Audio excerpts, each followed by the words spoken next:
ভর্তি চলছে, ভর্তি চলছে, ভর্তি চলছে। জাতীয় পর্যায়ে প্রথম স্থান সহ একাধিকবার স্বর্ণপদক প্রাপ্ত আন্তর্জাতিক মানের আদর্শ শিক্ষা প্রতিষ্ঠান সরাইল মডেল হিফজ মাদ্রাসায়, সরাইল মডেল হিফজ মাদ্রাসায় বালক বালিকা শাখায় আবাসিক অনাবাসিক ও ডে কেয়ারে ভর্তি চলছে।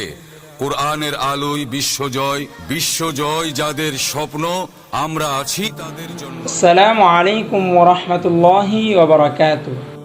আমি মোহাম্মদ হাফেজ কারি সরওয়ার হোসেন শহরী। আলহামদুলিল্লাহ, অত্যন্ত আনন্দের সাথে বলছি, আপনাদের প্রিয় প্রতিষ্ঠান সরাইল মডেল হিফজ মাদ্রাসা খুব সুনাম ও সাফল্যের সাথে এই পর্যন্ত এগিয়ে আসছে। তো আলহামদুলিল্লাহ, আপনাদের প্রিয় প্রতিষ্ঠান সরাইল মডেল